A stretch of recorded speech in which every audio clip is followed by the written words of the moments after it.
Chief, is everybody here from your crowd? Thanks. Thank you. We'll be starting in 1 minute.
Okay, good morning, everybody. I'd like to call this meeting to order for Thursday, November 24th, 2016. Any declarations of pecuniary interest or conflict? I see none. Also, one thing, I guess this meeting is on video now. Anybody, well, certainly anybody watching it knows how to get there, but I understand you go to www.niagarapolice.ca to get this, and you can watch it if you wish. And as long as everything's going good, we're all set to go with this. Minutes of the previous meetings. Can I have a mover for items 241, please, to 243? Member Bonham, second by Member Stewart. Any comments or questions on the minutes of the previous meetings? I see none. All those in favor? Carried. Reports from the board chairperson. So we say welcome again to our Ministry of Policing Services Advisor. On behalf of the board, I'd like to welcome Dwayne Sprague to today's meeting. Dwayne, you are where? Hold up your hand, please. Thank you. At the back. Again, like I say, every time you come, you're welcome every time. We appreciate it, and please don't stay silent if you see something foul or if you want to give us credit for something. But to go back to the script, it says, Dwayne is with the Ministry of Community Safety and Correctional Services and serves as Policing Services Advisor to the police boards in Ontario. He is in attendance at the meeting as part of his regular visit to police boards across the province. We certainly welcome here today, and we are pleased that he could attend our meeting this morning. So welcome again. Official opening of the police headquarters number 2 district facility. The official ceremony to celebrate the opening of the new NRPS headquarters and 2 district facility took place on November 16th here in the community room. The event welcomed delegates from various levels of government, past and present board and service members, as well as regional staff and members of the public. I'd like to thank the members of the service who contributed and committed their time over the past several weeks to provide over 1,000 people with the opportunity to tour this incredible facility. I'd also like to thank the auxiliary staff as well, as they were an integral part in this. The tours provided insight to our community members about their functionality and advancements of this building that will not only enhance the capabilities of daily police operations, but will also enhance the service's capabilities to provide adequate and effective policing in the Niagara region.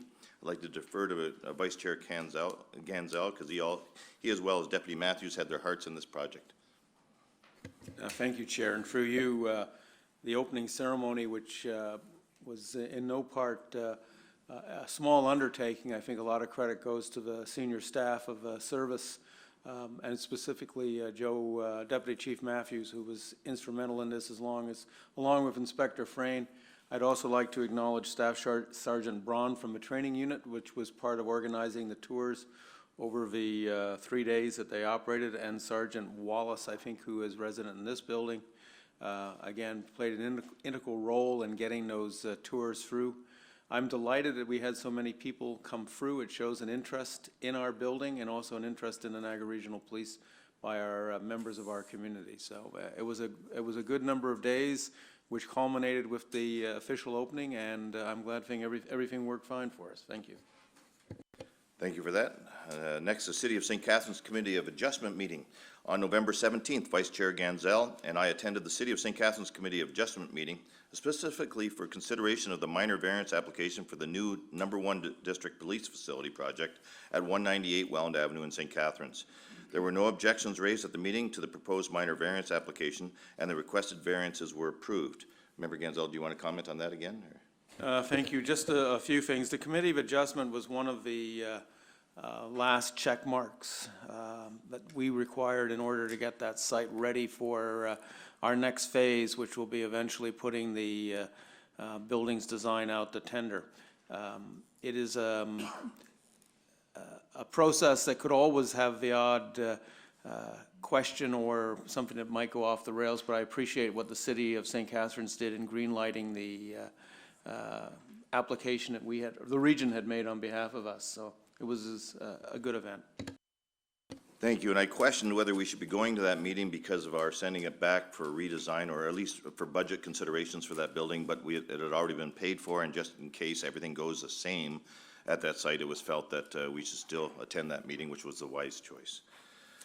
Next, the Chief's Christmas Breakfast on December 8th from 8 a.m. to 10 a.m. The Niagara Regional Police Service will be hosting its annual Chief's Christmas Breakfast here in the community room at police headquarters. The event will feature the Holy Cross Catholic High School Choir, with grilling services being provided by Enbridge Gas. The breakfast is open to the public, and board members are encouraged to come out and participate in the event. Tickets will be sold at the door for $7 each, with proceeds being donated to a local family in need. Chief, I'm away that day or that week, but I wish you well with that event. Next, the Shared Services meeting with Hamilton and Niagara. On December 12th, the board and designated executive staff will be meeting with members of the Hamilton Police Services Board and members of their senior executive staff for discussions on shared services opportunities between the two police services. The purpose of the meeting is to look for opportunities of greater collaboration between Hamilton and Niagara, with the potential to reduce costs and or improve services. Further updates will be provided as discussions move forward. I'll just also say that right now there's a meeting of the Big 12's chairs, where I brought this up in Collingwood, I'll say 4 months ago, about sharing services. My comment was that everybody will end up with a helicopter and that, and I know that everybody doesn't have a helicopter now, but Andy Pringle, who's the chair of Toronto Services, is planning on bringing that up at the meeting today up there to see what can be shared and go over it with the chiefs of police down the way. But as far as the board chairs, what will happen there. This one here is directly as a result of our conversation brought on by Member Barrick in Port Colborne back in July, and so this is the first chance we have that Hamilton has offered to come down here and have a meeting with us to break the ice, or however you want to word it. So, next, the NRPS recruit graduation ceremony, a swearing-in ceremony. On December 14th at 7 p.m., the service is hosting a swearing-in ceremony for 2 recruit officers from the Niagara Parks Police and 10 new recruit members for the Niagara Regional Police Service. The ceremony will take place here at headquarters in the community room, and board members interested in attending are asked to confirm with board staff. The K-9 graduation ceremony. On December 21st at 1 p.m., the service is hosting a K-9 graduation ceremony to recognize 3 officers who recently graduated from the basic K-9 course. The officers and K-9s serve for the Niagara Regional Police Service, the Hamilton Police Service, and the Buffalo Police Department. Board members interested in attending, again, this event are asked to confirm with board staff. Upcoming PSB meetings. The next PSB committee meeting is scheduled for Thursday, December 1st, and the regular monthly board meeting is Thursday, December 15th. Both meeting dates will start at 8:30 a.m. at this location. Next, a report from the Chief of Police. Morning, and through you, Mr. Chair, I'll lead us through the monthly update from the service. First, I'd like to note that on the for the Remembrance Day ceremonies, I was able to attend the Niagara on the Lake cenotaph ceremony. Deputy Chief Matthews attended the Niagara Falls ceremony, and we also had 15 other ceremonies approximately across the region where we had representation from senior officers or uniform officers. And also on Monday, this past Monday evening, myself and Inspector Jim McCaffrey, who's the unit commander of 2 District, which covers Niagara Falls and Niagara on the Lake, were invited to attend Niagara on the Lake Council just for an update on Niagara on the Lake policing issues, and field some questions from councillors there. And he and I both attended and provided information, a couple of questions they had, and I think they were happy with our appearance. The homicides for the period from January 1st to October 31st of this year, still at 1 homicide for the year, which is considerably lower than in years past. We have a number of cases that are still before the courts from previous years. Robberies over the past month for October, there were 10 robberies across the region, 6 of which have been cleared. The other 4 remain under investigation. For traffic fatalities, we had 1 traffic fatality to report in October. On Wednesday, October 19th, at Far Avenue and Elmwood Avenue in Fort Erie 5 District. At about 5:30 p.m., police, EMS, and fire were dispatched to this intersection. Initial investigation revealed a 66-year-old Fort Erie male driving a vehicle on Far Avenue made a turn in front of 2 eastbound motorcycles. The lead motorcycle being driven by a 52-year-old male with a 33-year-old female passenger. The motorcycle came into collision with the vehicle, 2 occupants thrown to the ground. The driver of the motorcycle suffered life-threatening injuries, transported to the hospital. There was a second motorcycle as well with a 60-year-old male, lost control of his bike but was able to avoid the collision. The female passenger the female passenger of the Harley second vehicle suffered serious injuries, transported to Niagara Health by ambulance. And again, the Suzuki driver suffered serious injuries, also transported to the hospital. There was a third motorcycle not involved at the time. And I'm just, sorry. One of these occupants, I'm sorry, I don't have enough detail. One of the persons, obviously, on the motorcycle was killed in this collision. The charges are pending at the end of the investigation. Apologize, there's a little mix-up in one of the paragraphs there. Some of the in the news items I want to bring to your attention from October 15th to November 15th, 37 individuals have been charged with impaired driving offenses, alcohol offenses, and drug offenses and driving over that period of time. In late September 2016, 8th District Grimsby Detective Office commenced an investigation into a series of commercial break-and-enters in the cities of St. Catharines, Beamsville, and Grimsby. During the break-and-enters, motor vehicles were targeted and stolen. This investigation culminated with the arrest of a 19-year-old male from Niagara region charged with 4 counts of break-and-enter. On February 21st, at 1:35 in the morning, we had been contacted. This is an old case in regards to reports of a shooting that occurred in a parking lot at Seductions Gentlemen's Club in Niagara Falls. As a result of the investigation, a 23-year-old Toronto male was identified as a suspect.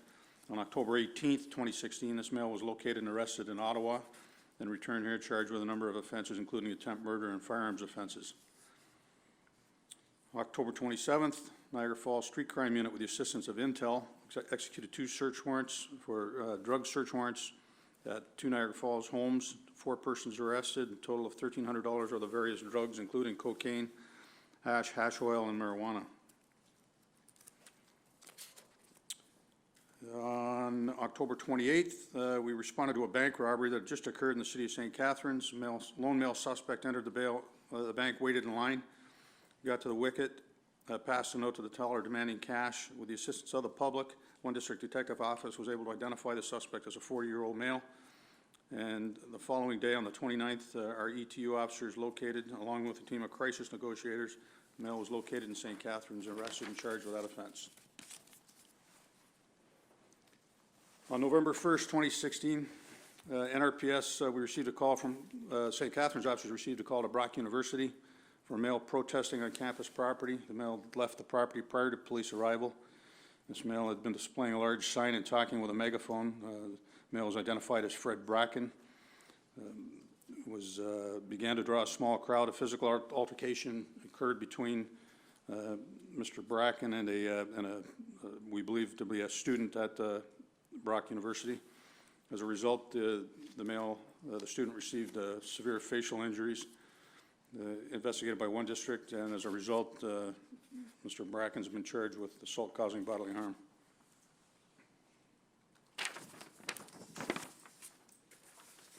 And that's what I have for you for the public portion of the update. Thank you. Thank you, Chief. Anybody have any questions of the Chief? Member Barrick. Thank you, Chair. Through you to the Chief. Chief, thanks for the update. I know you referenced you did a presentation or question and answer session with Niagara on the Lake. I'm wondering, because I know there's a history of Niagara Lake having certain challenges or perceived challenges with the the police in terms of their assessment. And I recall they brought forward a resolution at one time to Niagara Regional Council to look at comparators to OPP, et cetera. Can you advise kind of the nature of their questions and if they were satisfied, and if there's any follow-up needed by the board or the board chair, et cetera? Yeah, through you, Mr. Chair, there were no questions in relation to that topic. It was more about general policing issues in Niagara-on-the-Lake, and they seemed to be satisfied. And it was also live streamed, so I believe that everything is available online if you wanted to see what they had to say. But they didn't raise the issue of budget. They talked a bit about visibility and policing and how many police officers and such things along those lines, but didn't discuss budgeting. Thank you for that. Any other questions of the chief? I see none. Next is a presentation, item number 244, Ride to Remember.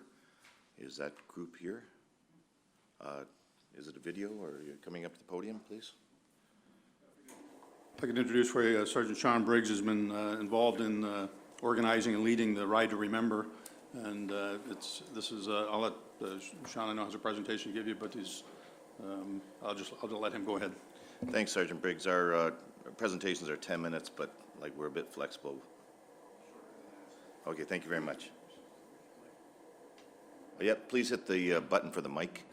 Thank you. What's that noise? Oh, that's behind me. Okay, thanks. Good morning, Chief McGuire, Deputy Chief Matthews, Deputy Chief McCullough, senior staff, Police Services Board Chair Mr. Gale, members of the board, ladies and gentlemen. As most of you, I'm sure, are aware, since 1977, a police memorial service has been held in Ottawa on Parliament Hill to honor police and peace officers who've been killed in the line of duty. On October 24th, 1998, the federal government of Canada officially proclaimed the last Sunday of September as the Police and Peace Officers National Memorial Day. In announcing that commemorative date, the Solicitor General of Canada stated that a formal National Memorial Day gives Canadians the opportunity each year to formally express their dedication of police officers who've made the ultimate tragic sacrifice to keep our community safe. During the early morning hours of September 21st, 2000, a handful of cyclists from the Niagara Regional Police Service set out on a 3-day journey to Parliament Hill. Their purpose was to raise the public's awareness of officers who had been killed in the line of duty, our unsung heroes and their surviving family members, and to focus attention on the National Police and Peace Officers Memorial Service. This ride has since become known as the Ride to Remember. After completing the ride in 2007 and again in 2008, I had the privilege of taking over the duties of coordinating the Ride to Remember for members of our service in 2010. At that time, I established a Ride to Remember committee along with members from the Toronto, York, and Peel Regional Police Services, following which time we extended the ride to a 4-day, 700-kilometer event in order to include riders from around the province and across the country. Within a year, the OPP, Durham, Kingston, and Windsor Police Services joined the ride. In 2010, the Ride to Remember also partnered with the Run to Remember. Both of these events are annual events that pay tribute to the officers and their families who have made the ultimate sacrifice. Our mission as coordinators and organizers of these events is to recognize our fallen officers and to keep the promise we shall not forget them. Since the inception of the Ride to Remember back in 2000, the event has grown substantially with an increase in number of participants from Ontario, elsewhere in Canada, and North America. Members from New York policing agencies joined the ride in 2011. 2 officers from Abbotsford Police Service in British Columbia joined the ride in 2014, and 4 officers from the Saskatoon Police Service joined our ride last year.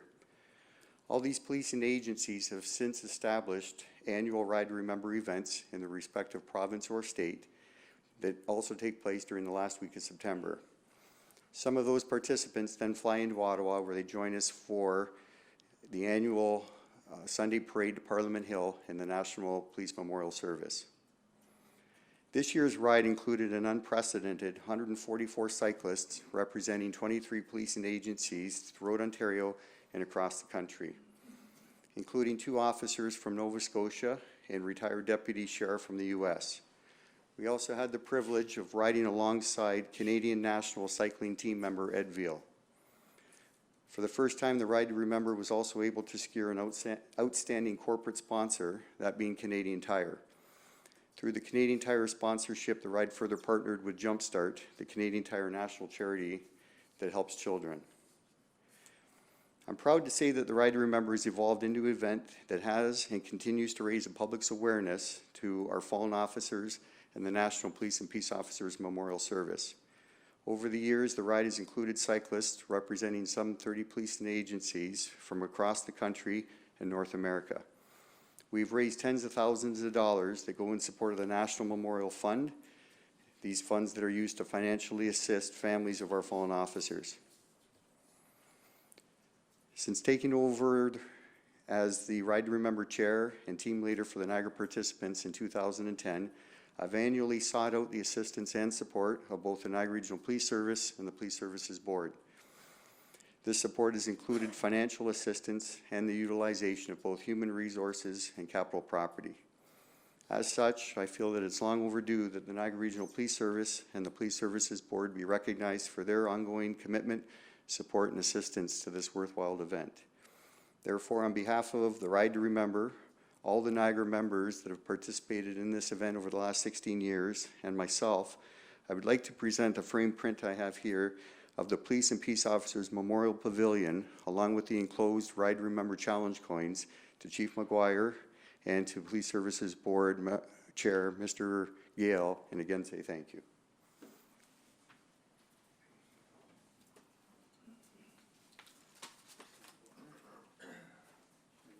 Up in front, and they can get it on camera. Where do you want us to go? How about if you go in there, and then at least you can see it online?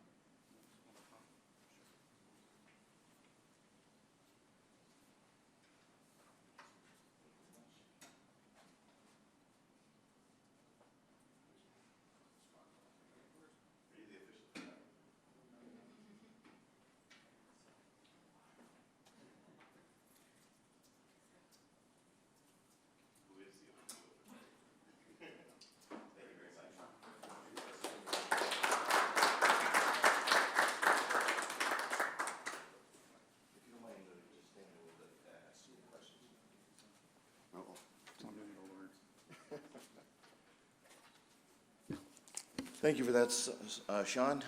Does anybody have any questions of Sean on this? Member Ganzel. Thank you, and through you, just a logistics question. It's up to 4 days, which I'm assuming is sort of the ones that are coming from the extreme southwest, Windsor and et cetera. But when you leave Niagara, what's your first stop after here? Traditionally, we've always started out of Niagara. Since we've included all the other services from across southern Ontario, we now have our official opening ceremonies that take place at the Ontario Police College in Elmer. So the majority of the cyclists start their ride in Elmer. However, Niagara participants, we've always maintained the tradition of starting in Niagara. So we leave here a little less formal than previous years, but we just leave from the Niagara area, one of our headquarters, and we cycle up to the Ontario Police College for the opening ceremonies there. So that's your first stop, and after that, where's your next one? We ride on day one basically from the Ontario Police College to Toronto, spend the night in Toronto.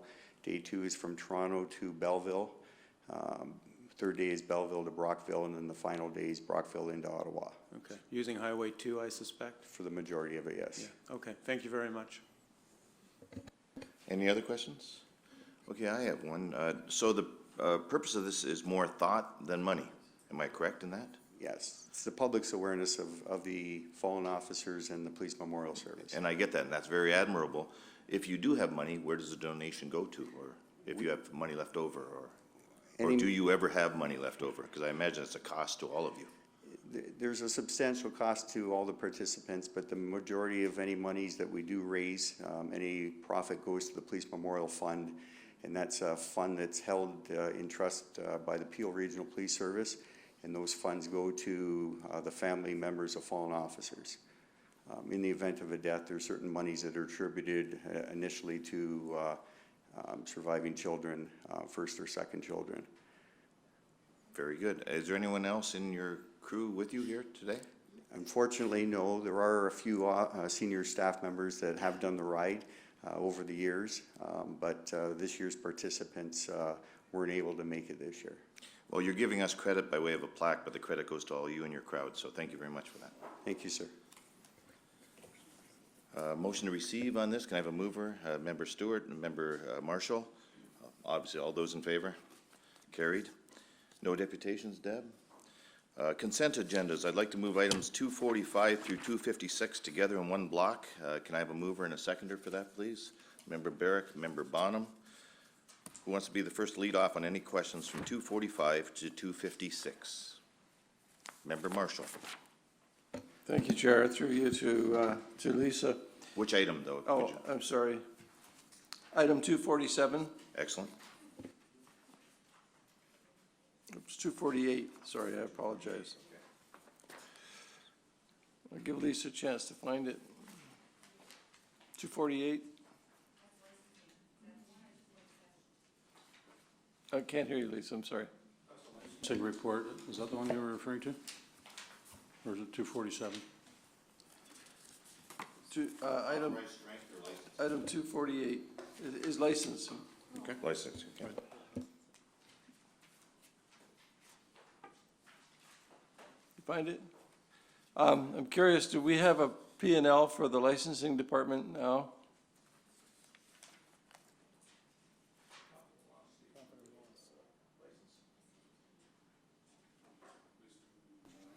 So we sent a statement to Deb. Is it in here, Deb? Sorry, yeah, through you. Just for clarification, we did receive a financial statement from the licensing unit. It was part of an in-camera report. It was used as background for that. It wasn't placed as a separate item. I can certainly do that if you would like for the December board meeting. Well, I'm curious as to where we stand. We always said that that will be a nil effect to the budget. We'll recoup all of our expenses, and I'm wondering where we are. I could have that report placed on the December agenda if you'd like to discuss it at that time. Thank you. Thank you, Mr. Chair. Anyone else have any questions on the licensing report, item 248? Okay, Member Ganzel, you had questions? Yes, thank you, and through you, Chair. This is item number 247, the authorized strength report. In the page number 2, it talks about number of superintendents of being an authorized of 4 and an actual of 5. I think I can see 4 in the room right now. Was the 5th one because one person retired and there was an overlap? The fifth one that appears there is Superintendent Scott McLean, who's in the process of retiring. He retired, but he's still on strength right now. Okay, thank you. And then the same thing goes down to and our civilian band number 5 being authorized, where is it? Sorry, band number 10, showing an authorized of 65. We're running one over on that at 66. Is that the same sort of situation? We've had one person retire or leave, and there's a hiring person been hired, and the numbers haven't caught up. Lisa will try and address that for you. I don't know what exactly it is, but it's not the same situation, but it could be a person on LTD that I'd have to check, because if you've approved the replacement of someone on LTD, they would still show up. Can I just look and get back to you next meeting, or send you an email? That's fine, that's fine. I have questions on other numbers within this document. Thank you. Anybody else have any questions on the authorized strength section? Go ahead. Thank you. This one is number 252. It deals with the body armor equipment items. I know when we built this, our new locker room here in headquarters, we went to a great length in the design of the lockers and that. And I know that the vests are something that require a certain way of hanging. You just can't sort of throw them on the ground and store them that way. Have those lockers helped in reducing, let's say, replacement or wear and tear costs on the vests? We've only been in there 6 or 7 weeks, so the new lockers are equipped with a flat panel for our body armor to be stored flat, which is what manufacturers recommend or require for warranty, and we've never had the ability to do that because of the locker space in the other buildings. So in the long run, we would hope that it would perhaps have an impact on that, but more importantly, it would make them maintain their safety abilities longer. Okay, thank you.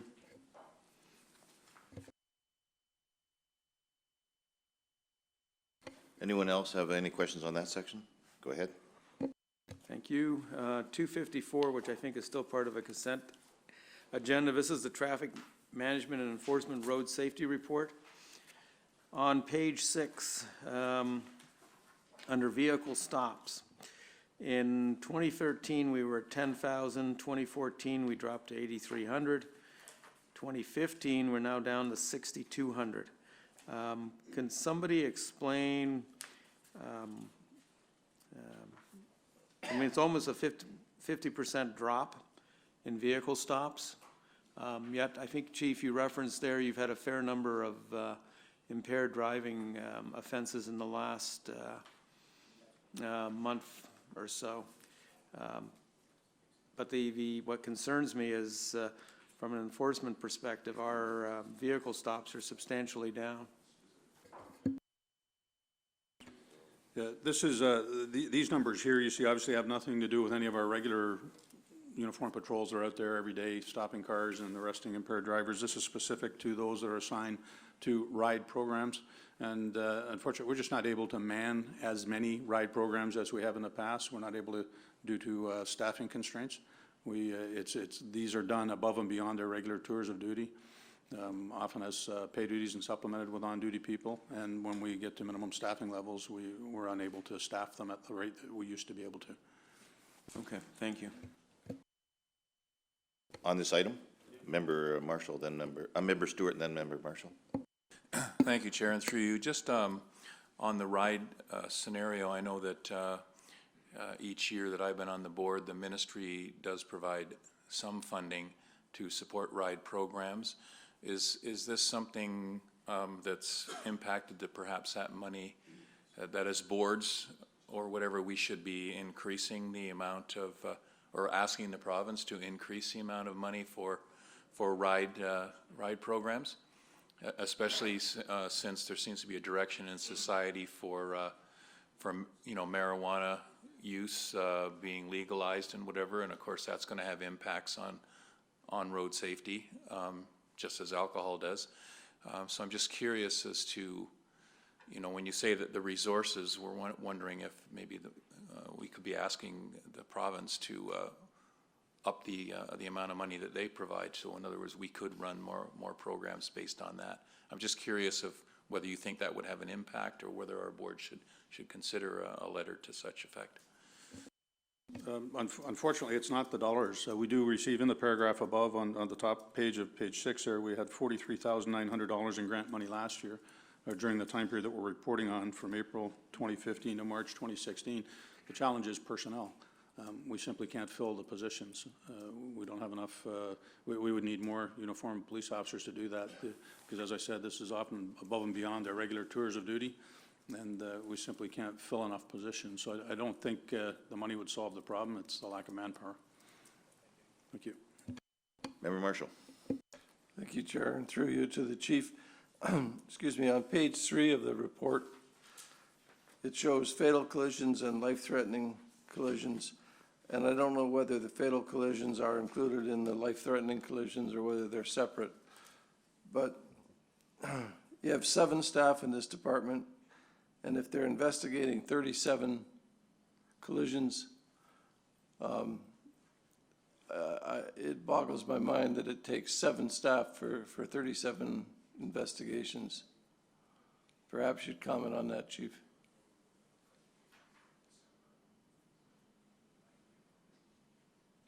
Brian, speak to this briefly for you. Through you, Mr. Chair. We have our traffic reconstruction unit coming in December for a presentation, if that would help, and you'd get a better understanding of just how technical and complex their job is and why it takes so long, and how the investigations are so time-consuming. Any other questions or comments on this section? Okay, I have a couple comments. Chief, Mayor Doug Joyner went out of his way to say how pleased he was because you had a ride program out in the Smithville area, I'll say 2 weeks ago, might have been 3 weeks ago, And he was very pleased with not only the ride effort, but the talk afterwards, that be aware and that. So he appreciates it, and he credits it for he and other mayors saying that please come out to our West Lincoln through Grimsby, through Wainfleet corridor, and because of speeds and that. So that's a compliment on that, so thank you for that. And then, this might not be totally on this section, but it has to do with speed. I've had many mayors and councilmen come to me and say that they find a very effective device for cutting down speed because we're limited with the amount of funds we have, be it people and radar and that. The signs that flash the speed. So who do I direct them to on the force here to see about where they get these signs, what's the best way with these signs and that, because they've all seen the one coming down by Niagara College and Niagara on the Lake coming down the hill and other places, and it caused people to take note. Not to say that we shouldn't have radar on these sites, and they all agree, but they'd like to come up with these, be it solar powered or whatever. Who would I direct them to, Chief? That's the responsibility of individual municipalities, or in fact, the region. So if it's a regional road, it's not the police, we don't have anything to do with those. Some of them are complex or sophisticated enough that they collect data as well. Okay. They'll share the data with us if we need, but that's a responsibility of individual municipalities, the cities, and the region. Okay, so I guess I give it to Ron Tripp then. Thank you very much. No other questions on this one? Member Gansell, you had the floor. Any other points? No, but I can just add on the traffic sign. The region has one that's portable. It's towed, like a trailer device. It's been in Niagara on the Lake a few times. I believe comes from the regional roads or traffic department. Okay. And some municipalities have taken it on their own to put up, Niagara on the Lake had, for an example, a solar powered one near the school on Cross Roads on Niagara Stone Road. Thank you for that. Do you have no other items? Anyone else have any questions on any of these items? Member Marshall. Which item? 256. Okay.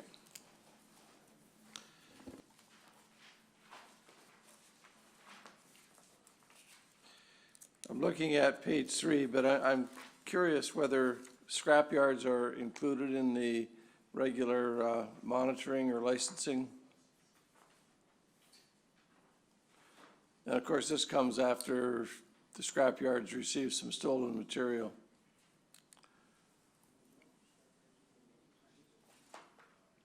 I believe, we can get an answer for you. I don't have our licensing people here, but I believe the scrap yards do come under the jurisdiction of licensing, and they do conduct some investigations there, but I'd have to confirm that for you. Yeah, you understand where I'm coming from with this recent receipt of what was obviously stolen material related to the bridge, but thank you. Thank you. We'll get an answer for you. Thank you. Thank you, Chair. I have some. No other. Oops, no, I don't. I'm sorry, you just said what? I'm okay. Okay, any other consent agenda questions? Okay, can I have a move? Oh, I have a mover and seconder. All those in favor of receiving these? Carried. Now to new business, item number 257, the collection of identifying information in certain circumstances. A mover and seconder, please. Member Barrick and Member Marshall. Questions, Member Barrick. Thank you, Chair. Not so much of a question per se, but I'm wondering through you perhaps to someone in the service they could speak to this report. I know this was the subject of a lot of discussion, both at this table and as well as the province and the media, et cetera. So I'd rather not just kind of approve it with no conversation, but although I do support it, subject to perhaps commentary from the chief and his staff. Thank you. Well, they signed off on it, so I would take it that you approve of this, but Chief, could you comment on Member Barrick's comment? Well, yeah, certainly. It's our report. I mean, we made presentations here in the past on this. This is in regards to what's been known as carding or street checks. We refer to it here. I think we assisted the board in developing their board policy or bylaw in relation to that. This report is simply bringing forward, providing information to the board. I think it's an information report, recommendation with the recommendation to accept this receipt. Part of the legislation which will take effect the 1st of January is that if we're collecting personal information from people and it fits within the boundaries of the legislation, then we're obligated to provide a receipt to the person.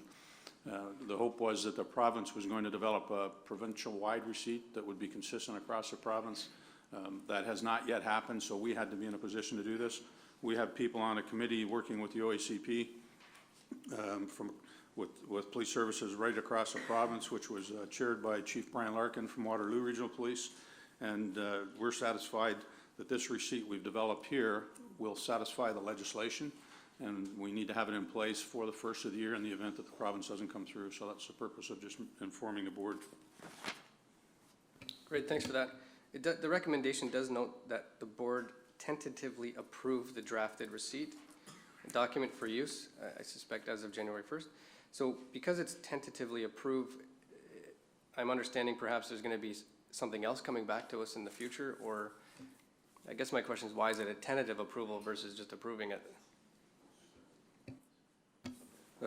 Well, my hope would be that the, how did we word our recommendation?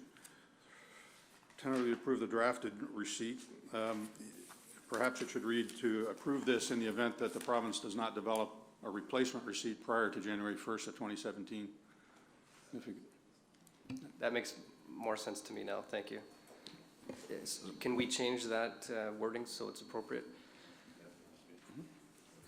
Okay, it's changed. Further to Member Barrick's question, after we approve it, hopefully we do, does it go to the government for them to look at it, or you've already shared this with the province?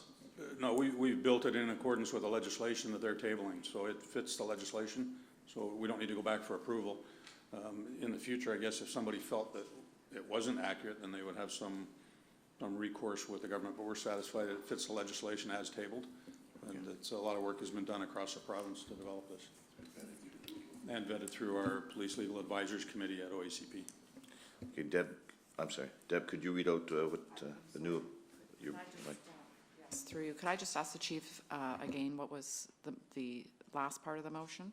We have that the board approve the drafted receipt document for use by the Niagara Regional Police Service unless, or you had referenced some ministry, unless there was changes?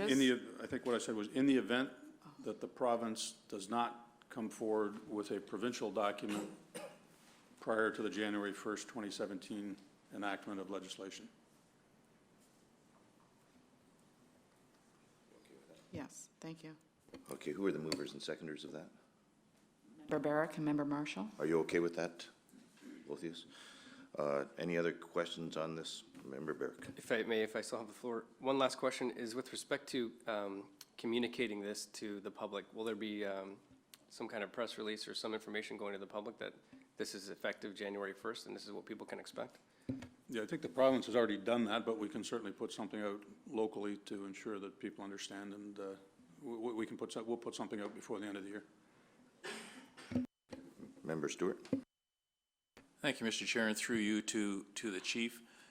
I'm just curious on the implementation of the receipt and make sure I understand this. Is this receipt will be given anytime a police officer perhaps pulls over a car because they might have been speeding excessively, or is it just an encounter? Because, I mean, whenever you pull over a car, they ask for your driver's license and whatever. So I'm just curious of how often this would be used and what circumstances, just for clarification for me. Thanks. Yeah, no, things such as driving, they're covered by the Highway Traffic Act, so you have to identify anyways, and there are a number of different areas where you would have to if you're arrested. It's specific to the rules that are contained in the legislation, and it really deals with when we're talking with people for a purpose that fits inside the legislation. So I anticipate it won't be thousands and thousands. I think you may recall when we first looked at how we categorize street checks here, everything was going into one bin, and there were thousands of them. When we looked at what actually fit the legislation, there were considerably less. So it's not going to be overwhelming by any means. Yes, I do remember in the past you made mentioning this, and that the actual motor vehicle stops comprise some 90% or more of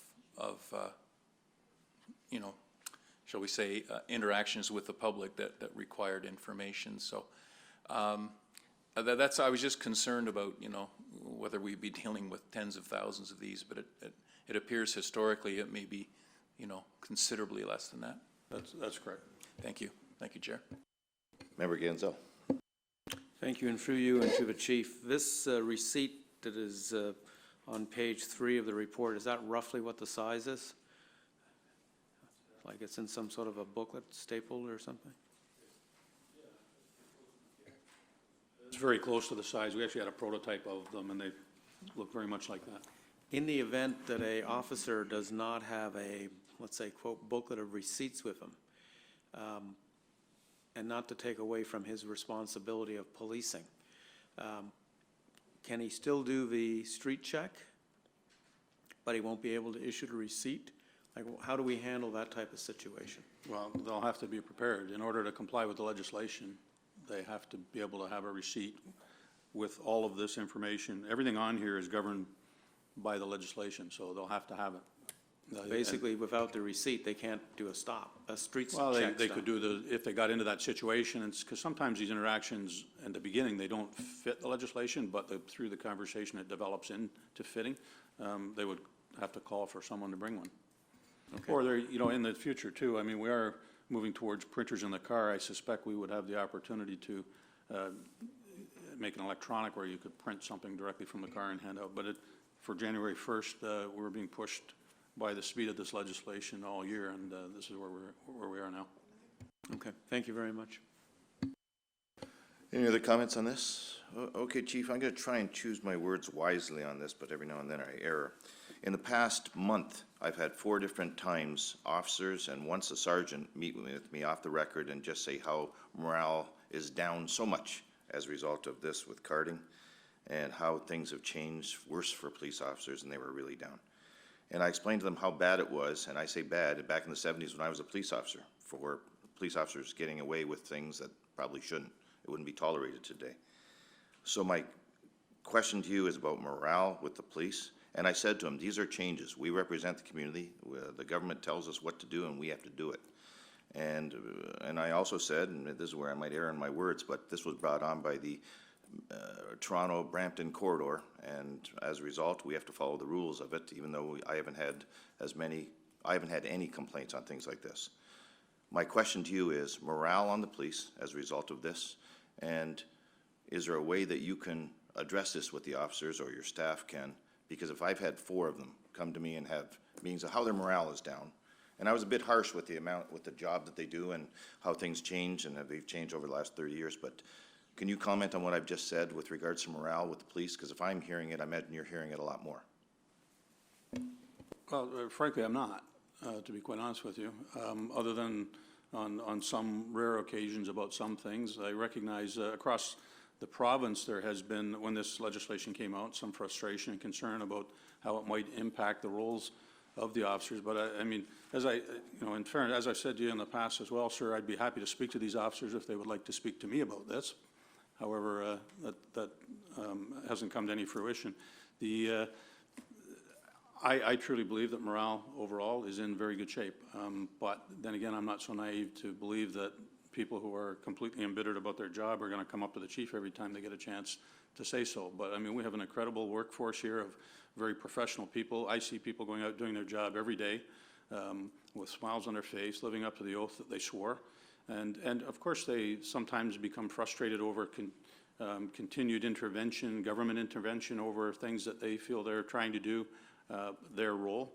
But they do also recognize, although as you touched on, sometimes the policing differences in big urban cities are different than they may be here, but at the same time, we're a fairly diverse community here too, and the goal is that people have the right under the charter to be treated fairly and equally, and that's really what's driven this. Much work went in. The police were involved, as I reported to this board, in regards to street checks and carding through the Ontario Association of Chiefs of Police, meeting with the ministers and with legal and at tables and with groups, with stakeholder groups. During my tenure as the president, spent many meetings with all of those people as this legislation was being developed. And the fact of the matter, it is what it is. It's here now. And unless out of 1,100 employees, there's going to be some that are not happy with what they're doing. And like I said, I'd be more than happy to talk to these people if they'd like to come forward and make a positive impact on how we can improve the morale if they feel it's down. But anecdotal information is hard to act on and frankly, I don't find it all that helpful. Okay, well, that's good. I'm glad, because 4 times I had it happen to me, but if they're just coming to me, that I can't solve anything for them. So if Morales, I'm sorry. I would ask you to direct them to me. And I get it, if they want to say no, thank you, that's fair, but please give them the opportunity to come and speak with myself or with a deputy or a superintendent or their sergeant. I told or them their to talk to their civilian employees. supervisors at the time, but again, one sergeant didn't even want to identify him to me. He was with a retired officer I used to work with at the time. But regardless, as long as morale is fine, it's nothing against policing for them, but it's just the investigations they had. Any other questions on this or comments on this item? Okay, we have a mover and seconder. All those in favor?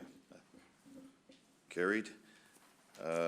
Next, item number 258, the NRPS Employee and Family Assistance Program Contract Renewal. Can I have a, excuse me, a mover and seconder on this? Member Marshall, seconded by Member Barrick.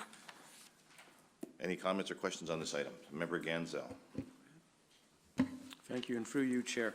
On this report, on page 2, it talks about a contract price of $56,760. And then if you look at the table below, it shows it at $62,000. And then the cost of a recommendation at the bottom is $113,000. Now, quite frankly, not a single one of these numbers match. There's 3 different numbers, so what are we approving?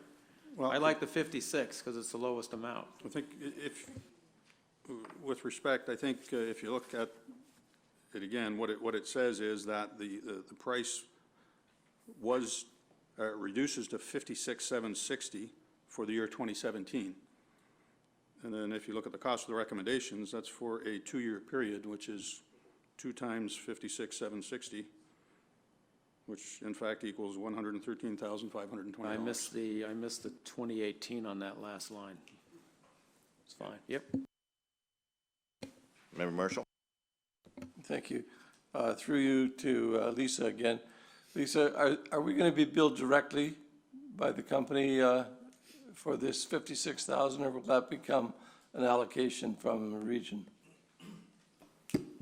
The invoice will probably go straight to the region because we'll set up an open PO, but it will be directly through our expense line. We just went to that together with the region on the bidding, but for the actual invoicing, we're invoiced separately because we have different services than they do provided by EAP. So why wouldn't the bill come directly to the police service? Just because the way this new system works is we set up a PO for the whole 2 years, and then the invoice goes directly to the region and it's paid straight from the region, but it goes to our accounts. And will they put an add-on for handling? No. Well, that's included in that. We get charged for handling through accounts payable, through our indirect allocations. That's part of our indirect allocations is the payment processing. Okay, thank you. Any other questions? Member Bunn. Yes, I'm just curious with regard to control on the use of this program.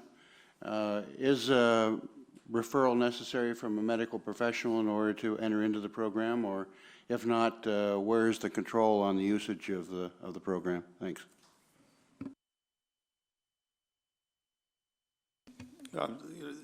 You don't need a medical referral generally, I don't believe, for employee and family assistance programs. It's a benefit that's available to anyone who needs some assistance, and often some of these things may not even, I think they even cover things that are not medical, but may, in fact, I guess they could be determined medical, whether it be financial stresses or other things. So there's a whole raft of things that you need. So no, you don't need medical for that. What they would do is if it was a medical issue, if it was a substance abuse issue or something like that, they would direct, they're the conduit to direct people to get them in touch and put them in touch with the appropriate people to assist them with their concerns. So again, is there anyone or institution or department that's in control of the use of this program? Like, is it just open to anybody who feels they have a problem and they wander in, and we may or may not be appropriate? I mean, I can see that as it's privately sourced, people will be working hard to provide a service and to apply some charges, if I could put it that way. So I'm a little bit concerned about how we, as the service and the board, manage the cost of the service and keep it under control going forward. Thanks. Well, you know, in fairness, This is a program which is designed to assist people in times of need, and it's a confidential program, and it gives the employer the opportunity to allow our employees to seek help when they require it. The cost that you see here, as I understand it, is based on the number of people, and it's like a premium. Anything that comes beyond that, and I'll get Lisa to correct me if I'm wrong, but if they went there and then they were directed off to get medical health, then the medical health portion of the benefits program would come in and take place and cover that. Right? So it's, frankly, it's not a program to be controlled. It's a program to be offered and available and have total confidentiality that every single member of our service in need of assistance knows that they can go there and get their foot in the door to start getting some help. So just to conclude that, there is no, so just to conclude this, there is no oversight on the costs and how they're moving. We just accept the bills and apply for a coverage and pay a premium going forward. Does anybody monitor it and attempt to manage it, or even inquire as to if there was to be a sudden jump in use of the program? Would somebody be notified that we're running high in that area and we could divert or devote resources to understanding what's going on and possibly why it's going on, and apply some mitigation, particularly with regard to the cost of the program? Thanks. Just let Through you, Mr. Chair, if I just can point out in the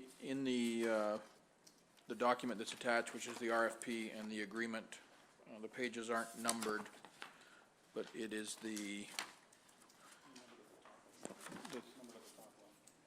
top left, page 3 of 6 of the proposal. So it talks about, so there is reporting, quarterly, annual, and ad hoc statistical reporting and additional reporting as described, including full access to on-demand reporting portal. So the goal there is so that through our finance and human resources, we monitor the usage in terms of numbers, but obviously without any identifying information. So that's the check and balance on the billing that takes place. Okay, so just to close it off then, so Human Resources does monitor the usage, and we are cognizant of the cost going forward, and should there be a sudden increase, there would be some notification so that we could possibly address the issue in a way that may not be necessarily monetary. Thanks. Through you, Mr. Chair, that's correct. Through this reporting process, it is closely monitored on the usage without any identifying information. Thank you for that. Any other comments or questions on this? Okay, all those in favor of approving this contract? Carried. Next is the item number 259, the I'm sorry? Oh, I thought you were saying something. NRPS Financial Variance Overview and Year-End Forecast. A mover and seconder, please. Member Barrick and Member Ganzel. Member Barrick. Thank you, Chair. So first of all, this is as of the end of September this year, and I have to say great work, because it's variance, at least the forecasted variance is 0.1%. So thanks for that.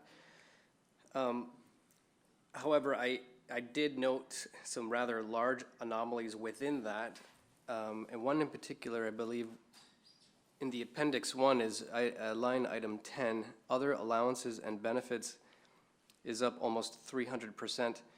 I wonder if I can get a little bit of commentary on that particular line item. The Director Donato De Chalice advises me that we have to discuss that in confidential if we're going to speak to that line. Okay, perhaps at that time then. Thank you. We'll be in confidential. But overall, well done. Thank you. Thank you. Member Bonham. On page 2, under personnel costs, it references that the budget is about $2 million over, and the assessed causes are special duty and benefit costs. I'm just wondering if, should special duty be any part of the conversation, given that we're supposed to have cost recovery? To me, it's an accounting issue as opposed to something that we're going to be managing out. So to assign a cause as being special duty when we're recovering the costs, to me, it's accounting, it's not reality, so to speak. Thank you. Because special duty goes through compensation, it shows up in that variance. So we do always mention it, but we do always try and say that it's offset by revenue. It's the way it flows through the financial statements. It is a cause of personnel costs going up, offset by the revenue going up. So when we're talking about, if you notice, we're talking about just that section, the compensation section, we can leave it out in the future. It's if we don't mention it, and that's normally the biggest increase in there, and if we don't mention it, people wonder why the big increase is in there. Normally, that is the cause of the big increase. So that's why we mention it in there, in the personnel costs section. So that's why we've always mentioned there and explained that it's offset. Thank you. I just, like I said, I have some concern that it doesn't need to be controlled because it's self-controlling.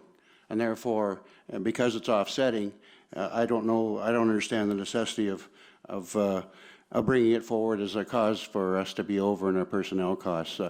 Lisa, I appreciate it's accounting. I get it. But in terms of this report, maybe we should be confining it to issues and areas where we could normally have some interaction and some corrective action coming forward from whatever party, as opposed to it being a bookkeeping entry that is necessary for the keeping of the ledgers of the service. Thank you. Member Stewart. Thank you, Mr. Chair, and through you, to and probably through the chief. Just sort of curious, on page 2 in the personnel costs, the second bullet point there, when there was talk of significant increase in civilian overtime that was attributed, I guess, to overload in preparation for the new headquarters transitions and whatever.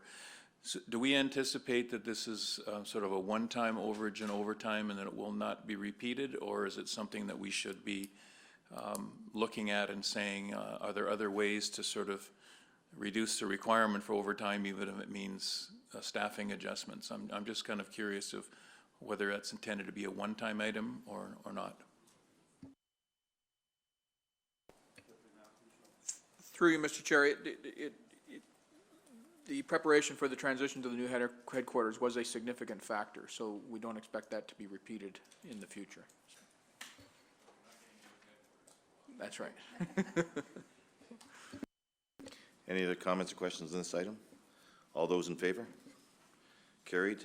Next item, number 260, a special fund request from the Niagara Regional Police Venture Scouting Company. A mover and seconder on this donation, please. Member Ganzel, second by Member Bonham. Any comments or questions on this item?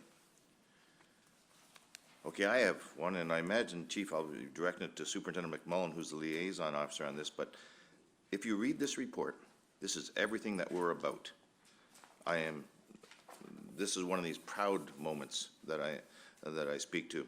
You've got kids from 5 years old through 26 years old doing items that the police are helping at.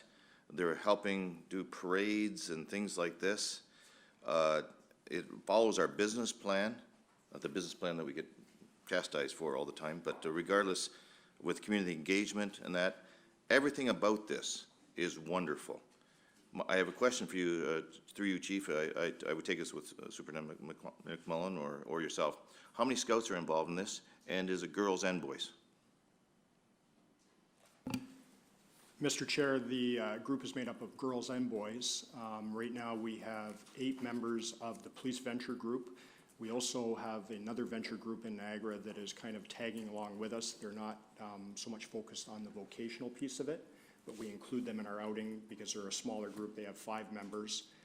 In fact, I anticipate that they will be attending our Police Venture business meeting here next week and doing a tour of the building. So in total, there would be 12 kids that are loosely affiliated, 8 that are actually police vents. And through you, Chief, was this your idea? Whose idea was this? Because it's great. No, I believe we were actually approached by Scouts Canada and asked, and it was at the time that Mark was my executive officer at the time, and I handed it over to him, and Mark has run with it for the last, has it been 2 years now it's been in place? 3 years. Well, I think this is wonderful. I looked at this right off the bat, and I thought, why are we involved in this? And then after reading the report, I see all the reasons why we should be involved in this. So my compliments to you on this. All those in favor of this? Carried. Item number 261, the special fund request for the International Police Hockey Tournament. A mover and seconder, please, for this donation. Member Stewart, Member Ganzel. Any comments or questions on this item? All those in favor? Carried. Now we go to supplemental agenda items, number 262 and then 263. Item number 262, the PSB bylaw, Violence and Harassment Prevention in the Workplace. A mover and seconder on this, please. Member Stewart, Member Marshall. Comments or question on this one? Deb, is this where I should bring up this item? About the sexual harassment in Ottawa and places like that?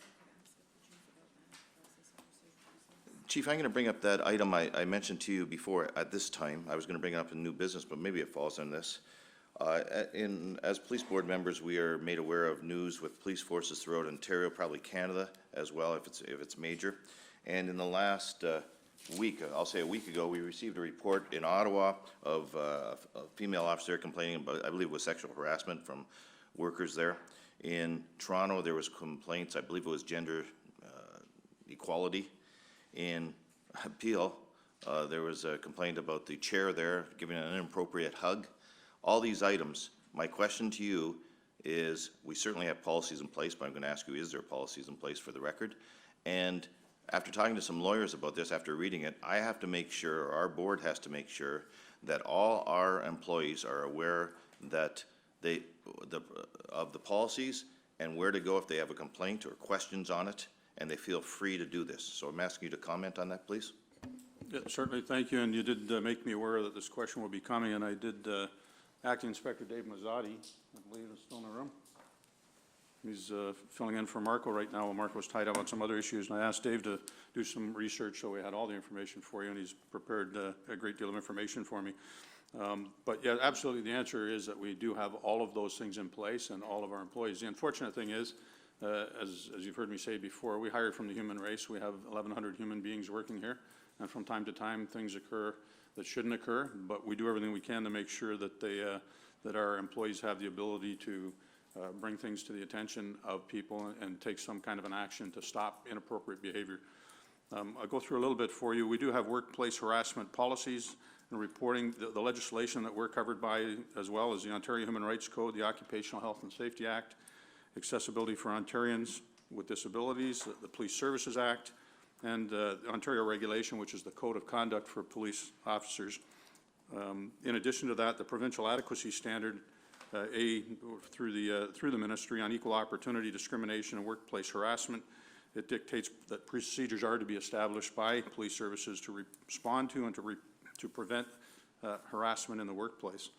Additionally, there are two relevant bylaws of your board, of the Police Services Board, bylaw to establish policy compliance with Occupational Health and Safety, and Safety Act for Violence and Harassment Prevention in the Workplace, as discussed earlier. And also a bylaw respecting equal opportunity, discrimination, and workplace harassment prevention, which is our board bylaws we're governed by. We have a number of general orders that all of our members are governed by, and they're all signed by the chief and reviewed. They include a workplace discrimination and harassment general order, a workplace violence general order, and our general order that deals with conduct complaints and discipline. These policies apply to every Niagara Regional Police Service member, including temporary part-time members, students, volunteers, contractors, vendors, consultants, and elected officials. The policy also states that a member may, at any time, pursue a formal complaint through, if they're not satisfied, if they don't want to keep it internal, they have the opportunity, like everyone in Ontario, to bring complaints forward to the Ontario Human Rights Tribunal through a grievance process, or they can also seek outside legal counsel if they're not comfortable dealing internally. Our policies also oblige that members of the service immediately report any incident of harassment and or discrimination to their supervisors. And there's also a proviso, if the complaint is against a supervisor, there's an opportunity to report, so they don't have to go to a supervisor about a supervisor, they can go to the manager of human resources or the executive officer to the chief. Once again, there's a number of formal and informal processes that people can go through, and it's always the choice of the complainant, how they wish to proceed. Formal process has to be documented by, if they choose to go that route, and everything is delivered to the executive officer of the chief. And then once the complaint is made again, or unless there's even a proviso, if it's a complaint against that particular officer, then it goes back to Human Resources. So the manager of Human Resources will convene a review committee which consists of the executive officer, the chief, the manager of Human Resources, and the inspector in charge of professional standards to go through this process. They conduct the investigation, then we have a process as to how the investigations are conducted. Generally, they're conducted internally, although we have the opportunity and have, since I've been here, gone outside and hired a consultant if we needed to conduct an investigation.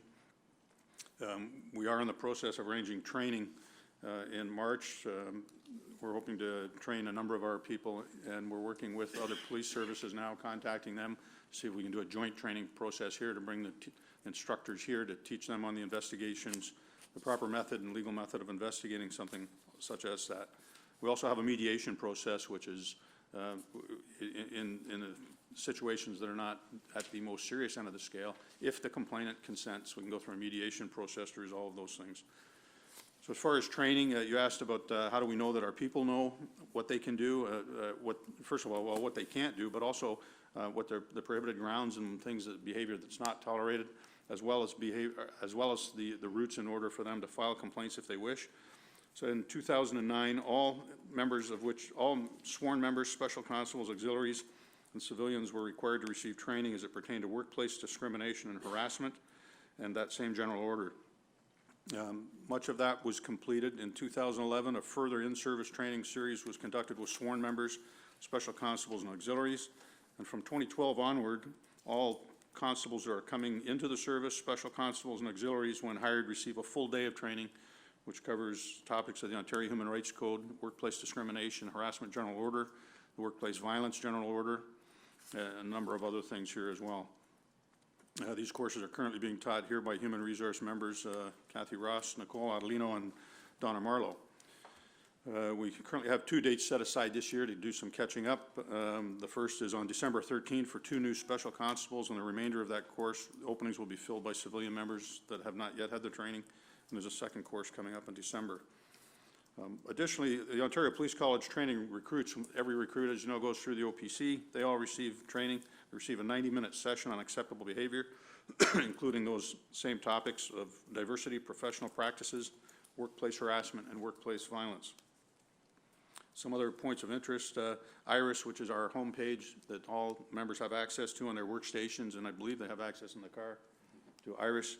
That's where we can post notices and things, and they can find things.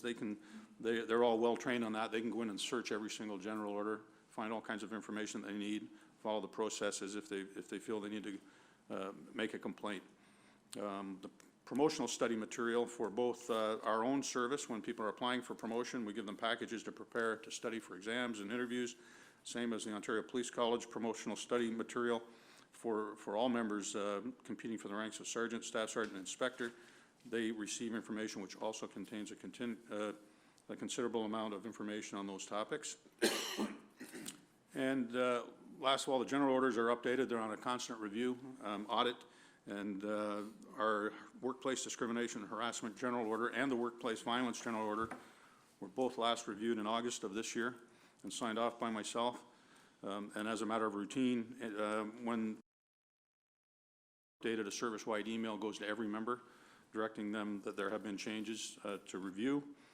And last of all, at the Ontario Police College as well, when students arrive there, and I believe it's not just for frontline constable programs, anyone that goes to the Ontario Police College is given and signs for a resident handbook, which provides them with information on appropriate behavior and includes a section on workplace discrimination and harassment prevention.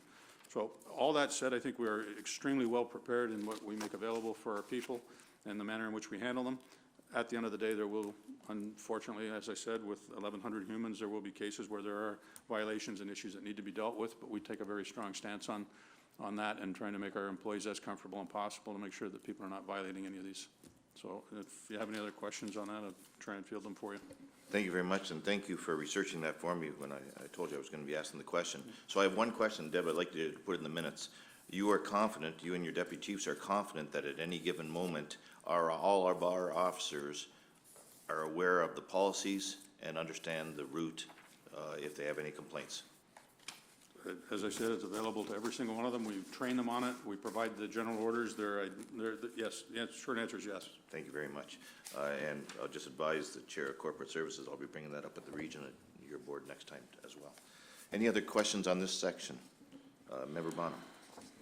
Yes, thank you very much, Chief, for the extensive review of the procedures and policies in place to address this issue on a go-forward basis. One concern I've got, on page 5 of the document we've got, 4.3.2, number 2, I'm just going to read it. Measures and procedures for members to report incidents of workplace harassment to a person other than the employer or supervisor if the employer or supervisor is the alleged. Very understandable.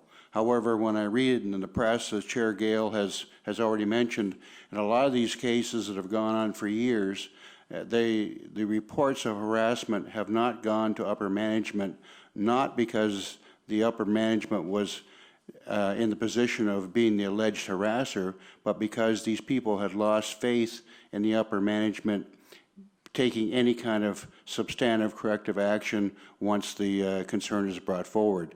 So is the availability of a third-party independent to listen to concerns and complaints available to those who not necessarily are inferring that upper management is the harasser, but is concerned that there may not be some immediacy of uptake, if I could put it that way, with the upper echelon within the Niagara Regional Police Service? Can they go out to an independent, even though the upper echelon is not alleged to be the harasser? Thanks.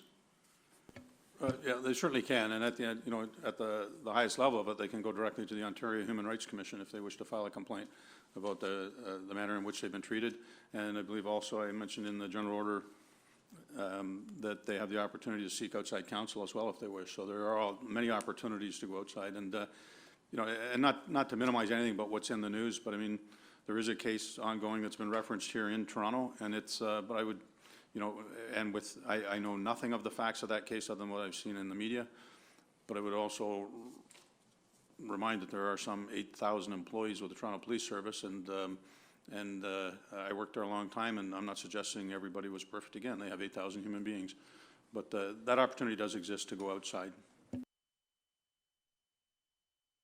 Thank you. No other comments on this item? All those in favor of this? Carried. The next item is item number 263, the annual report of crime prevention, January 1st to December 31st, 2015. Can I have a mover and seconder on this? Member Bonham, Member Stewart, comments or questions on this item? I see none. All those in favor of receiving this? Carried. Now we're in new business. I have a few items, but does anyone else? Okay, I'll lead off. Chief, I forewarned you of this question that happened at Niagara Falls City Council the other day that I was at. First off, Wayne Thompson, a councillor, mentioned that he was at a hotel, and I don't know which one he was at, and he wasn't there. Some people complained to him that a car pulled up near the falls. They got out, they released a drone or lifted off a drone, however you want to word it. The drone they felt was 1,000 to 1,500 feet above the falls. I don't know how high they can go. It went across the falls to the U.S. side, toured around, and then they brought it back. The people didn't know where they should complain to, or if they could complain, or that was a question to Wayne Thompson, who governs this, what are the laws of this, how do we stop it?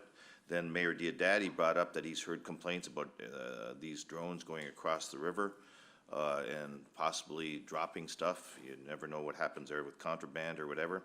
And as well, they've heard complaints at the Niagara District Airport of drones coming up there around. So my question to you is, the laws, who enforces it? Who does a citizen call if they see something like that? Obviously, they should get the license number and stuff like this, but if you can comment on this, I'd appreciate it. Certainly, and we're fortunate in our organization, as you're aware, we've reported in the past, we have 2 UAVs, is what the unmanned aerial vehicles that we use in investigations and photography and such, and is it Constable or Sergeant Jeff Inch? Detective Constable Jeff Inch is our expert in that area. He's also, there is an OACP committee that was formed about a year ago because of the quick, I guess, the flood of these things coming in. And so I did through Superintendent Flynn, asked Jeff to supply some information. I have a fair bit for you as well on that. First and foremost, if anybody sees any of these things operating in a manner that they feel is illegal or dangerous, then they should call the local police service. So if they are acting, you know, they see them somewhere where they don't believe they should be, then they need to let us go. It is a bit of a challenge.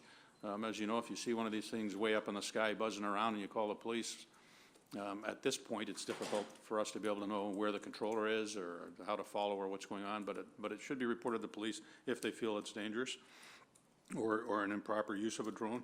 A search of our records management system is over the past few years, we've had about 60 incident reports reported to us. Many of them were citizens, reporting citizens. Part of the challenge is most of the citizenry does not know where they can go or what they can do with them. And you can buy smaller ones. Once I think it's below 35 kilograms, they don't need any license, any reporting. So then that prevents them from learning the rules that govern them. Many of the incidents we're reporting were nuisance, or flying over people's houses, or oftentimes losing control and slamming into a car or damaging other people's property because they don't know how to work them. So they should contact the police, and you know, we'll do what we can when we hear these calls. As far as the law, Transport Canada is responsible for this. 2017, Transport Canada is writing new legislation which is going to come into effect in 2017, and we're advised that the changes will include new flight rules, aircraft marking on them, registration requirements, knowledge testing, minimum age limits, and pilot permits for certain operations. So the UAVs, as I said, are of any size. They're defined as an aircraft of any size that can be remotely controlled or may have an automated flight capability. And in Canada, you need what's called a Special Flight Operations Certificate to use these in certain instances. And we, in fact, the Niagara Regional Police Service have those permits in order to use ours.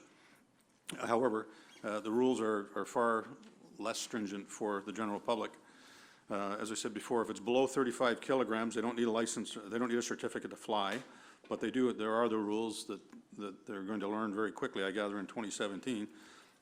If you're flying anywhere in the airspace, you have the same responsibilities as anyone flying a plane or a helicopter in regards to safety, which means if they are causing challenges or safety issues, then there are Transport Canada offenses that can fit, but also I would believe that criminal negligence could occur if they, say, for instance, are flying it down the QEW in front of cars and causing accidents, or flying in front of airplanes.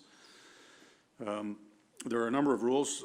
Recreational UAV operator must not fly closer than 9 kilometers from any aerodrome, which includes airports, heliports, helipads, or seaplane. They cannot fly higher than 90 meters. Can't fly closer than 150 meters from people, animals, buildings, structures, or vehicles. Cannot fly in populated areas or near large groups of people, including sporting events, concerts, festivals, and fireworks shows, near moving vehicles, highways, bridges, busy streets, or anywhere you could endanger or distract drivers, or within any restricted and controlled airspace, including near or over military bases, prisons, forest fires, or anywhere you may interfere with first responders. And there are also all kinds of Transport Canada offenses in relation to endangering the safety of an airport or an aircraft, so if they're anywhere near that. And there are many fines that are involved. So people who operate, as I said, in a reckless or dangerous manner, they violate controlled airspace around airports, they can face fines of up to $25,000 or jail time, and a number of other issues. So, I mean, right now the rules are going to get tighter in 2017, we're told. In the meantime, if people see them in a dangerous manner, they should advise. And I thought I read in here somewhere, Brett, do you recall that the Niagara River itself, the falls, is a restricted airspace? So that's restricted airspace anyway, so they can't fly there.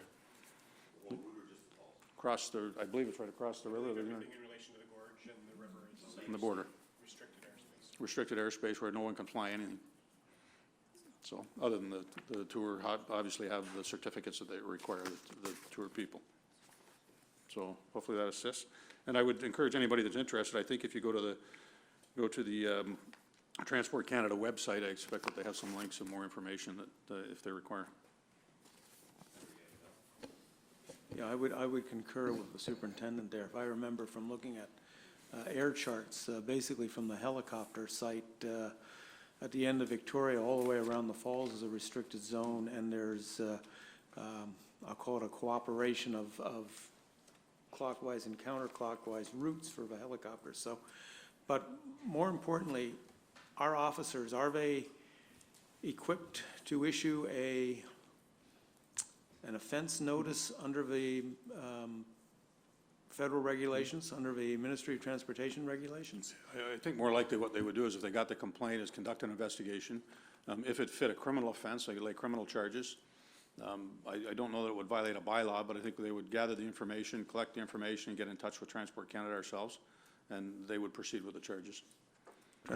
Transport Canada then would charge based on our material presented to them? Yes. Okay, thank you. Member Bonham?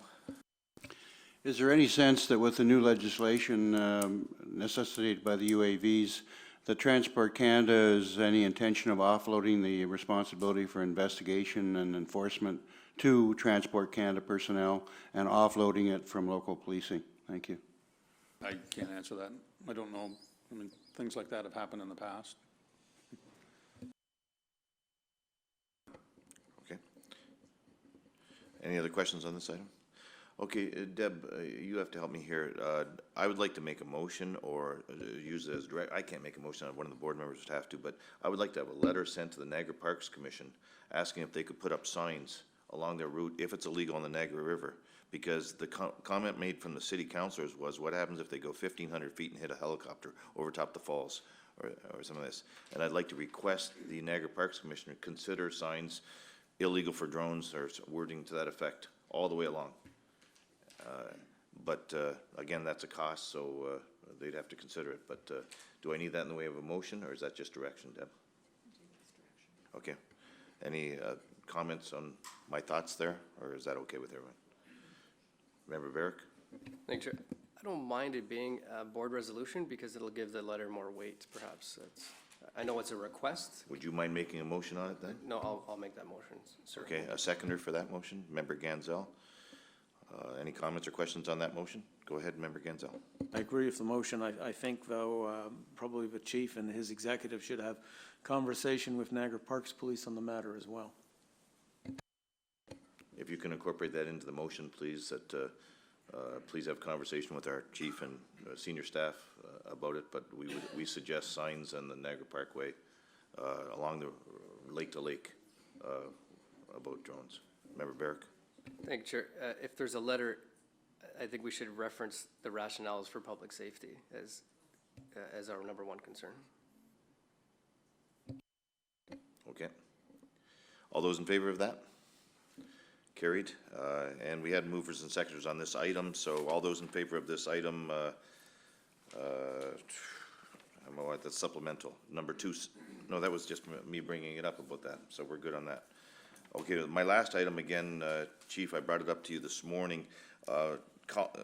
Councillor Campbell from the Niagara Falls Council brought up about parking at Houck Park across the street.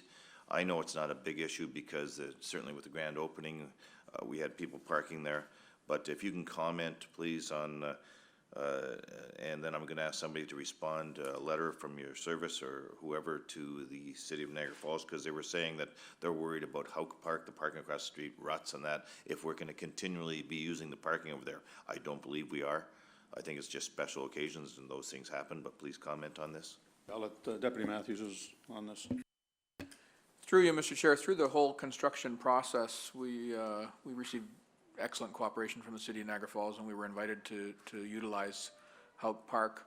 I suspect that as special occasions occur in this building and there's overflow, it may continue to be used, but we'll reach out and confirm with city staff and just make sure that we're not doing anything to overburden the park and work with that. But you know, from it, we don't anticipate it being from a day-to-day basis.